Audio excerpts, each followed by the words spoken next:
আসসালামু আলাইকুম সুপ্রিয় দর্শক শ্রোতা। আজকে আমি আমার খামারের কিছু ভিডিও ফুটেজ দেখাবো আপনাদের।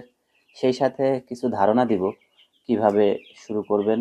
বিশেষ করে যাদের শখ আছে কিন্তু সামর্থ্য আছে খুবই কম, তাদের জন্য এই ভিডিওটি হতে চলেছে চমৎকার। আমি এমন কিছু তথ্য শেয়ার করব যা অন্য কোনো ভিডিওতে আপনি পাবেন না। তাই ধৈর্য সহকারে আমার পুরো ভিডিওটি দেখতে থাকুন। আশা নয় বিশ্বাস রাখি অনেক উপকৃত হবেন। এখানে দেখতে পাচ্ছেন আপনারা কিছু মিশরীয় ফার্মি, আর এই যে দুটা রয়েছে কলম্বিয়ান ব্রাহ্মা। শখ করে আমি এই দুটোকে রেখেছি।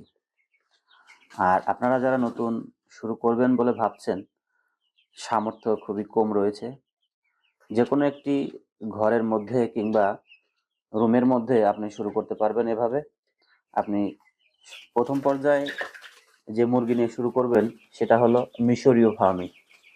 আমি বিভিন্ন ফার্মে গিয়ে তাদের কাছ থেকে পরামর্শ নিয়ে শুরু করেছি এই যে মিশরীয় ফার্মি নিয়ে। আমি 9টি বাচ্চা নিয়ে এসেছিলাম। আলহামদুলিল্লাহ, আল্লাহ পাকের রহমতে এখনও তারা সুস্থ রয়েছে এবং দেখতে খুব ভালো লাগছে আমার কাছে। এই যে দুটি ব্রাহ্মা নিয়েছিলাম ছোট্ট, এখন বেশ বড় হয়েছে। আমার কাছ থেকে দাম নিয়েছিল 1400 টাকা।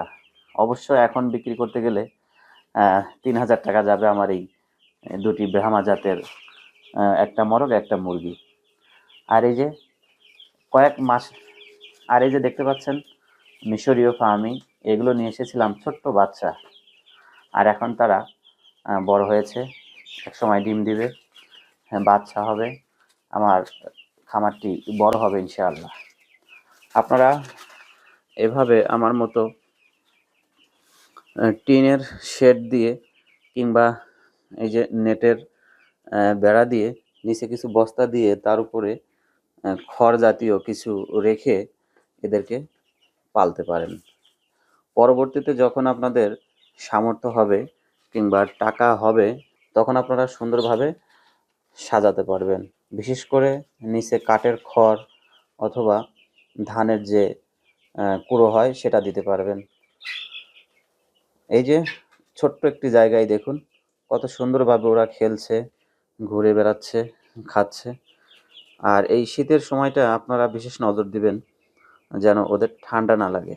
এই জন্য আমি কি করেছি, একটি 60 ওয়াটের একটি ভাল্ব, ওই যেটা লাল সেটা দিয়েছি।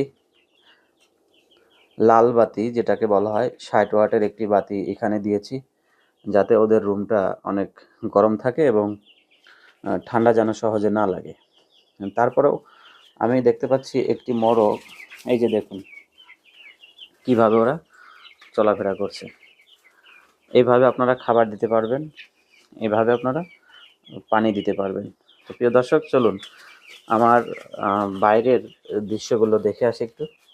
এই যে আমরা এখানে দেখতে পাচ্ছি আমার মুরগির খাবারের বিভিন্ন পট, খাবার। এই যে একটা খাঁচা রয়েছে, এর মধ্যে রয়েছে আমার খামারের রাজা আর রানী, অর্থাৎ মরগ মুরগি। আর এখানে আপনারা যে খাঁচাটি দেখতে পাচ্ছেন, এর ভিতর রয়েছে সদ্য বাচ্চা ফোটানো মা এবং তাদের বাচ্চা। একটু যদি দেখাই আপনাদের,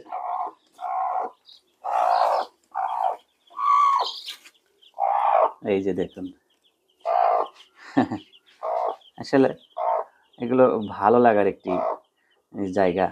আমার কেন যেন খুবই ভালো লাগে এদের কাছে আসতে। হ্যাঁ প্রিয় দর্শক, আপনারা যেটা চাষ করবেন কিংবা পালবেন তার প্রতি মায়া, মহব্বত এবং আদর যত্ন সবই থাকতে হবে। তা না হলে সেটাকে আপনারা পালতে পারবেন না। আর একজন খামারির সবচেয়ে গুরুত্বপূর্ণ বিষয় হলো প্রফিট, অর্থাৎ লাভের আশা করা যাবে না। তাকে সর্বপ্রথম যে জিনিসটা করতে হবে, খামারে মুরগি বাঁচানোর জন্য আপ্রাণ চেষ্টা চালাইতে হবে। তার কারণ মুরগি যদি না বাঁচে আপনার খামার টিকবে না, আর খামার না টিকলে আপনি ধৈর্য হারিয়ে ফেলবেন। তাই সবার প্রথমে আপনি যে জিনিসটা গুরুত্বপূর্ণ সহকারে মাথায় নেবেন সেটা হলো, প্রথমেই লাভের আশা করবেন না। মুরগি অথবা মুরগির বাচ্চাগুলো টিকিয়ে রাখার জন্য আপ্রাণ চেষ্টা করবেন। ইনশাল্লাহ এই মোরগ মুরগি যদি আপনার খামারে টিকে থাকে, এক সময় না এক সময় বেনিফিট আসবে। এই যে এখানে রেখেছি খাবার। প্রিয় দর্শক, আজকের ভিডিওটি এখানেই শেষ করতে যাচ্ছি। কেমন হলো আজকের এই ভিডিওটি অবশ্যই কমেন্ট বক্সে জানিয়ে দিবেন। সেই সাথে এরকম ভিডিও নিয়মিত পেতে চাইলে আমার চ্যানেলটি সাবস্ক্রাইব করে দিবেন, লাইক, কমেন্ট ও শেয়ার করে দিবেন। সবাই ভালো থাকুন, সুস্থ থাকুন। দেখা হবে পরবর্তী নতুন কোনো ভিডিওতে।